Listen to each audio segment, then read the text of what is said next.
नमस्कार सर्वांना, श्री स्वामी समर्थ. तुमचं सगळ्यांचं आपल्या स्वामी सहित सेवा या चॅनलमध्ये स्वागत आहे. एक विनंती आहे की आमचे जर व्हिडिओज तुम्हाला आवडत असतील तर प्लीज लाईक, शेअर आणि सबस्क्राईब करायला विसरू नका. आता सगळ्यांनाच माहिती आहे की 30 एप्रिल रोजी अक्षय तृतीया होतं आणि आम्ही आमच्या पुण्याच्या स्वतःच्या घरी गेलेलो. तिथं छोटीशी पूजा घातली. अक्षय पात्र जे त्या दिवशी भरणं खूप महत्त्वाचं आहे.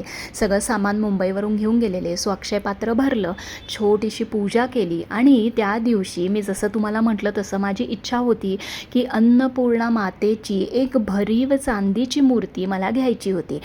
तर म्हटलं की संध्याकाळी PNGमध्ये जाऊया. मला व्हिडिओ काढायला जमला नाही कारण प्रचंड गर्दी होती. आम्ही 6:15ला PNGमध्ये गेलेलो. कोथरूडच्या इथं PNGची ब्रांच आहे पुण्यामध्ये आणि आम्ही रात्री 8:30ला त्या PNGच्या ब्रांचमधून बाहेर पडलो. म्हणजे तुम्ही विचार करा की किती गर्दी होती आणि किती वेटिंग होतं. सो मी जाताना माझी जुनी अन्नपूर्णेची मूर्ती, त्याच्याबरोबर अजून एक जे माझे चांदीची जी जोडवी होती किंवा अशा काही वस्तू होत्या की ज्या मला घटमध्ये घालायच्या होत्या, तर त्या सगळ्या मी जमा करून ठेवल्या. तर त्याबरोबर घेऊन गेले आणि त्याच्यानंतर मी ही अन्नपूर्णा मातेची मूर्ती, तुम्हाला इथं दिसत असेल, भरीव आहे. जवळजवळ काहीतरी 33 का 35 ग्राम वगैरे काहीतरी असेल. पुढं मी तुम्हाला सगळं प्राईज वगैरे सगळं दाखवेन, बिल पण दाखवेन. तर ही अन्नपूर्णा मातेची मूर्ती भरीव मी घेतली. छोटीच घेतली, अगदी मोठी घेतली नाही. माझ्या बजेटमध्ये एवढीच होती, त्यामुळे मी एवढीच घेतली आणि मला चांगली वाटली. हा साईज एकदम प्रॉपर आणि स्टँडर्ड आहे. खूप मोठाही नाही आहे, एकदम खूप छोटाही नाही आहे.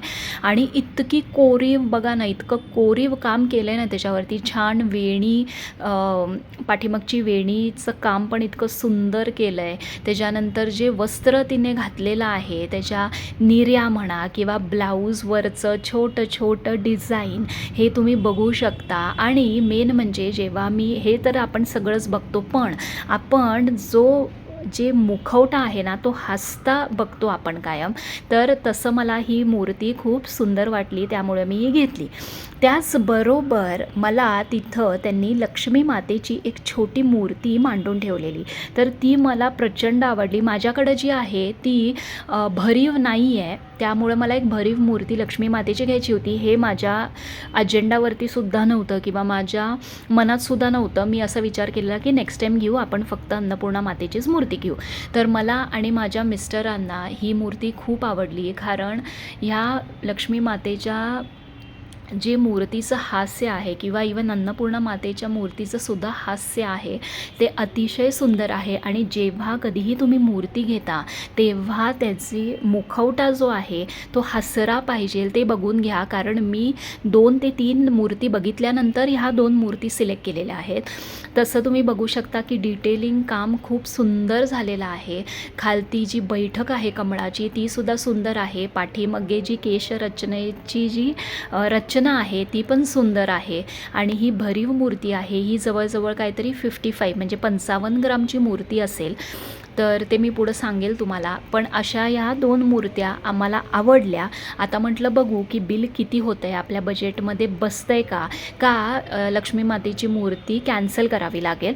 आम्ही फक्त वेट करत होतो की जे आम्ही घटला दिलेलं आहे, तर त्याचं जे ओल्ड सिल्वर आहे, तर त्याची किंमत किती येते त्याप्रमाणे मग आम्ही ठरवूया. पण ह्या 2 आम्ही साईडला काढून ठेवलेल्या.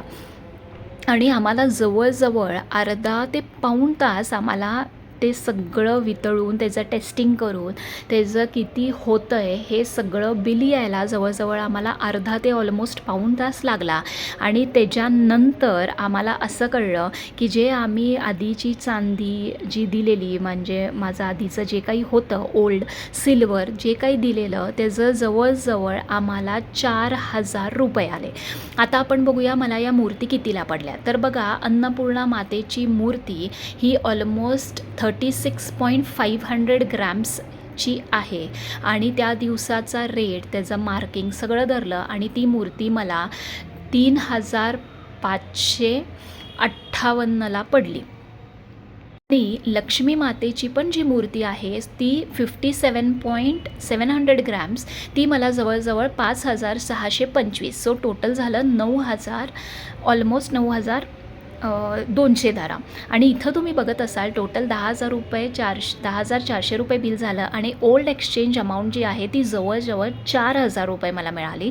म्हणजे काय तर अन्नपूर्णा मातेची जी मूर्ती आहे ती ऑलमोस्ट मला फ्रीमध्ये आल्यासारखं झालं, कारण मी जे ओल्ड सिल्वर दिलेलं तर त्यावरती त्या ह्याच्यामध्ये ती मूर्ती बसून गेली. सो मला हे काय म्हटले की ते जे काय आपण पैसे देणार नाही आहेत, माझं 3-4 हजार रुपये बजेट होतं, एक 2,000 रुपये एक्स्ट्रा घालू आणि आपण ती लक्ष्मी मातेची मूर्ती घेऊ, कारण प्रचंड सुंदर होती आणि त्या दिवशी योग खूप सुंदर होता, त्यामुळे मग आम्ही ती घ्यायची ठरवली. तर असं सगळं मिळून मला 6,744 रुपये मला वर भरावे लागले. हे सगळं GST वगैरे इथं मी सगळं तुम्हाला दिलेलं आहे. GST, old exchange amount, TCS सगळं धरून.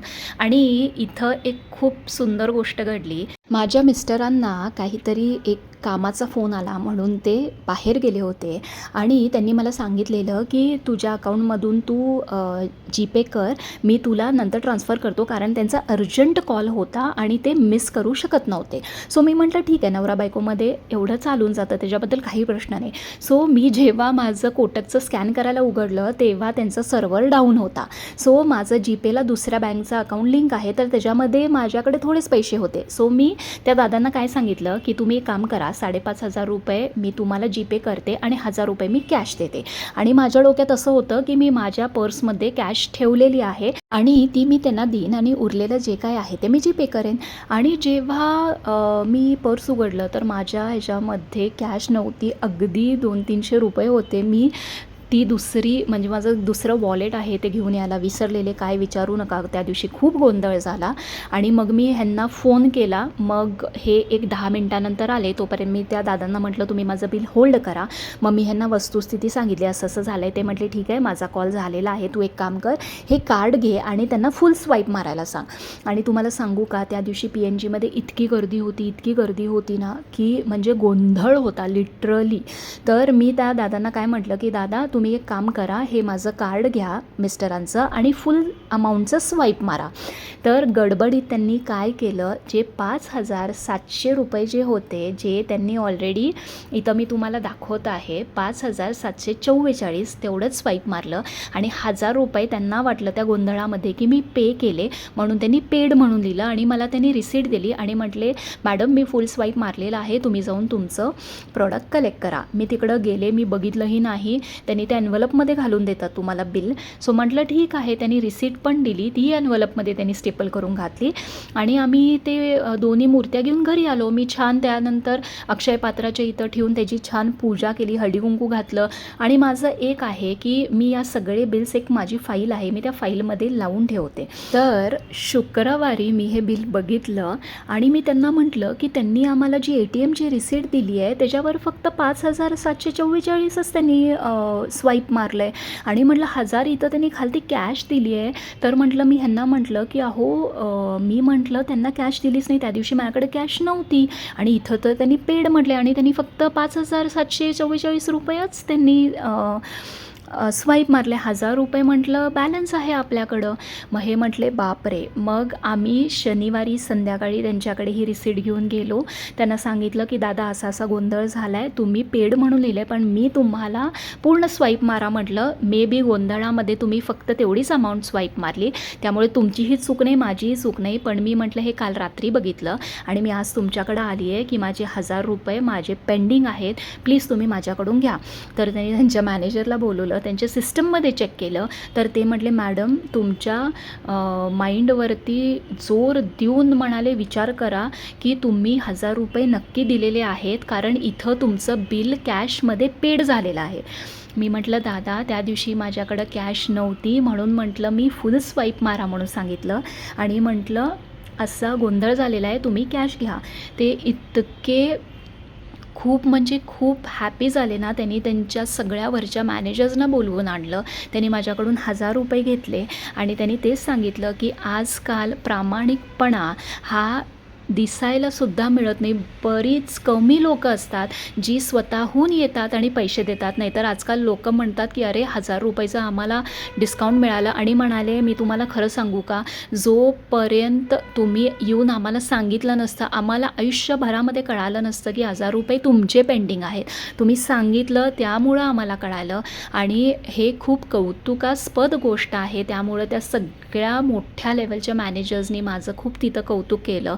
मिस्टर पण साईडला उभे होते, त्यांनाही खूप छान वाटलं आणि त्यांनी मला ही छोटीशी गिफ्ट दिली त्यांच्याकडून, जी रवी वर्मा, तुम्हाला जर माहिती असेल तर त्या दशकात हे खूप फेमस पेंटर होते, जे आपल्या हिंदूचे जे देवता होते ते त्यांचं पेंटिंग करायचे. तर त्यांनी हे चित्र, हे ग्लासची ही पूर्ण फ्रेम आहे आणि माता यशोदा आणि बाळकृष्ण जे आहेत ते त्यांना शृंगार करते आहे माता यशोदा. तर त्याचं त्यांनी मला एक सुंदरशी अशी फ्रेम दिली. राजा रवी वर्मा हे खूप मोठे पेंटर होऊन गेले त्यावेळेस आणि त्यांनी खूप आपली कारागिर्द तेव्हा गाजवलेली आहे. सो हे मला PNGकडून म्हणजे पुना गाडगिळांच्याकडून एक प्रामाणिकपणेचं मला एक छोटं गिफ्ट मिळालं आणि त्यांनी तेच सांगितलं की आमचे ऋणानुबंध तुमच्याशी एवढे चांगले आहेत की तुम्ही एकही पैसा आमचा बुडवला नाही, ह्याच्या व्यतिरिक्त आम्हाला काहीच नको आहे. तर त्यांच्याशी मी माझ्या लग्नापासूनच्या दागिन्यांपासून जोडली गेलेली आहे. आमचं जवळजवळ एक 7-8 वर्षाचं आणि त्याच्यापूर्वीसुद्धा मी त्यांच्याकडून बऱ्याच गोष्टी घेतलेल्या आहेत. त्यामुळे हे गिफ्ट मला मिळालं आणि मी तेच सांगते की प्रामाणिक राहावा, तुम्हाला त्याचा मोबदला मिळतो आणि आपल्यालाही खूप सुंदर वाटतं. तर या 2 मूर्ती मी अक्षय तृतीये दिवशी घेतल्या.